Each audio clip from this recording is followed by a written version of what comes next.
If you're building a team like my Braintrust, like a board or something like that, your goal has to be that when this team is assembled and they're sitting around the table, that you are the dumbest person there.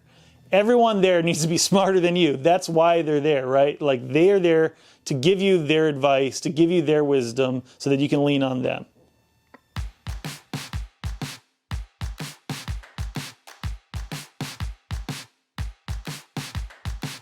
The very first thing I did when I set out to make this project is get all my biggest supporters, my best friends, the people that are going to help make this project, and we assemble them together into what I call the Braintrust. If you're trying to make a movie in 100 days, the very best thing you can do is to assemble the smartest people you know, put them in a room, and give them a bunch of chicken, and make them help you. My Braintrust is filled with people that I've known for years, I've worked with in detail. Some of them are new people I've never worked with before, but are going to be part of this through the duration of the project.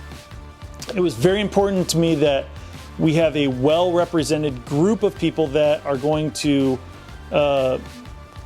bridge the gap on all of the very different areas of this production.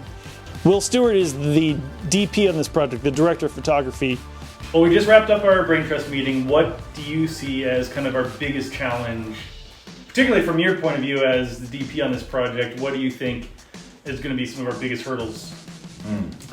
Finding story is the big thing, just finding things that are relatable, real. Then for you find that story, then you communicate with me, and then now I have to find locations that work, crew, equipment, lights, all that sort of thing. Will MEADOWS is doing the design and helping me with like the website and social media and stuff. I think one of the things I'm most excited about is we've got this crew of incredibly talented, really creative people. They're all coming from kind of different sectors and spheres. I'm really excited about the fact that I think we are going to be able to synergize that and reach into a pretty broad audience, which is going to be pretty awesome. I am nervous that as we bring so many ideas to the table and we have such a short time limit to get all the best stuff in there, I really hope we can find that cohesive channel to get on where we're all kind of heading in that same direction immediately. My previous business partner, Jay Du, has been such an incredible help already. He's my promotions advisor. Mark and Paul Johnson are some of my closest friends. I was in both of their weddings. The hardest thing is just there's so many good ideas and creative people in the room and so little time to come up with a story and time to actually film.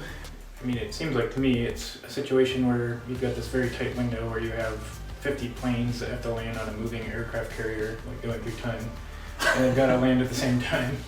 They have a very successful platform for teaching online courses called Pathray. They add a ton to this thing because they're helping me think through this thing on a campaign level, not just executing the movie, but also being engaging on the YouTube side, thinking through this, how to build an audience, all of that sort of thing. Nick DIMONDI, just met him. I'm so excited to work with him on this script. So how did this meeting make you feel? The meeting made me feel vulnerable and naked. Roll with that. Ben Schipper, also a great guy. He actually was an intern of mine in my previous production company, but now has gone on and is making incredible comics. He's one of the only people I know that's living and working off of his own intellectual property and making something totally creative and getting paid to do it. I mean, for me, I think it's important to find the relationships of the characters. Who is it that is going to be, having the connection on screen? Is it going to be a mom and her son? Is it going to be a boy and a girl? Like, who are these people that are going to connect? I think that's a really important thing. It's maybe the only reason I go to a film. That human heart. And my brother Dan, he's actually my partner in crime since birth, pretty much. So it was essential to have him on board. No one knows me better than Dan, and he's the one that's going to keep me centered through the duration of this project.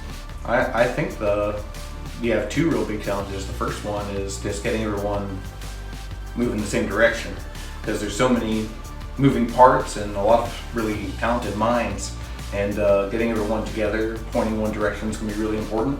And I think that's going to be true right here at the beginning, but along the line as we're growing, I think you're going to have obstacles with maybe too much growth. Okay.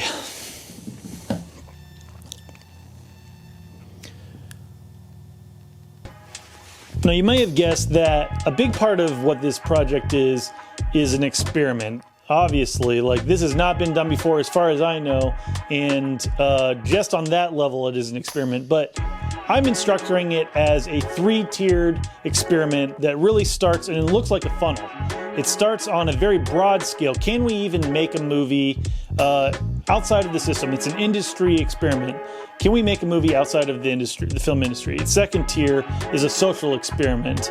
With the power of friends and family and the internet behind you, can we make a film? Can we build an audience?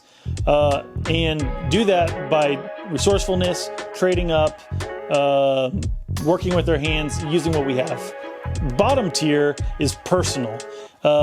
This is the most significant part. It's the stick-to-itiveness. It's, can I do this? And this is the decision that you ultimately have to make if you want to make something that's brand new to you, is out of your comfort zone. It comes down to, can I do this? Am I willing to do this? Will I do something that's never been done? All that is culminated in what this massive project is, this massive experiment is. All of that, all those layers make for the grand parfait of what this experiment is. This all comes down to a TED Talk that I saw that really was inspiring, and it also inspired kind of the personal level. But the idea was that this guy would start with a paperclip and trade it in micro trades, getting better and better things as he went, until eventually he would trade his paperclip for a house. Pretty crazy, but he did it. And this is a true story. You can look it up. And I was inspired by this story and realized that I have stuff I can work with now, and I can use that to trade up one thing, being strategic in making smart trades until eventually I can make a movie. And so what do I have to work with? I have $100,000. What do I have to work with? I have 100 days and I have $10,000 of my own cash. But those things are all part of stepping stones. We're using the money as a way to cover the small costs, the hard costs, but only we're looking for ways to get discounted deals. But sometimes just having a little bit of money goes a long way. We still have to pay for fuel, we still have to pay for food, but even if you're smart and resourceful, you can find those things for free or get donated as well.